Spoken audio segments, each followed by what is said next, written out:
ഇന്ന് ചാർജിങ് കംപ്ലൈൻറ്റിന് വന്നൊരു സെറ്റാണ് സാംസങ്ങിൻ്റെ JSM പ്രൈം. ചാർജർ കുത്തുമ്പോൾ ആംബിയർ എടുക്കണില്ല. സോക്കറ്റ് മാറി നോക്കി, ചാർജിങ് സോക്കറ്റിൻ്റെ കംപ്ലൈൻ്റ് അല്ല.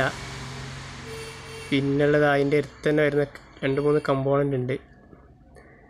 ഈ കമ്പോണൻറ്റിൻ്റെ കംപ്ലൈൻ്റ് ആണത്. എന്തായാലും നമുക്ക് അതിൻ്റെ കമ്പോണൻ്റ് ഇന്നിന്ന് ഔട്ടേക്ക് ഒരു ജമ്പർ ഇട്ട് നോക്കാം. ചുരണ്ടാണ്, ചുരണ്ടിയിട്ട് കാണിച്ചു തരാം എവിടെ നിന്ന് ജമ്പർ ഇടുന്നുണ്ടെന്നുള്ളത്. അതൊക്കെയാണ് ആ 2 ജമ്പറോട് അങ്ങോട്ടും ഇട്ടും ആ ചുരൻ്റെ അടുത്ത് നിന്ന് അങ്ങോട്ടും ഇട്ടും ഷോർട്ട് ചെയ്യുക.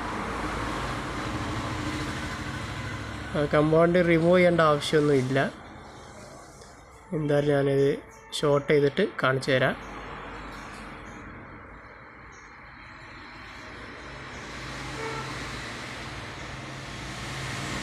ഇതുപോലെ ചെയ്താൽ മതി,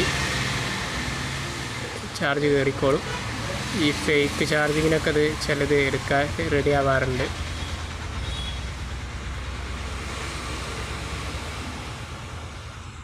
എന്തായാലും തിരിച്ച് സെറ്റ് ചെയ്ത് നോക്കട്ടെ, ചാർജ് കയറുന്നുണ്ടോ നോക്കാം. ആദ്യം ചാർജർ കണക്ട് ചെയ്താൽ ആംബിയർ എടുക്കണം ചെയ്യുന്നു. മറ്റേ മീറ്ററിൽ നോക്കാം ആംബിയർ എടുക്കുന്നുണ്ടോയെന്ന്.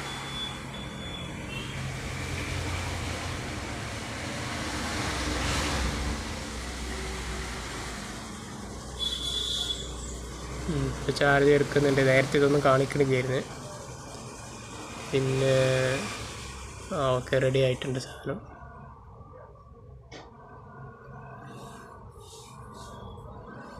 1.4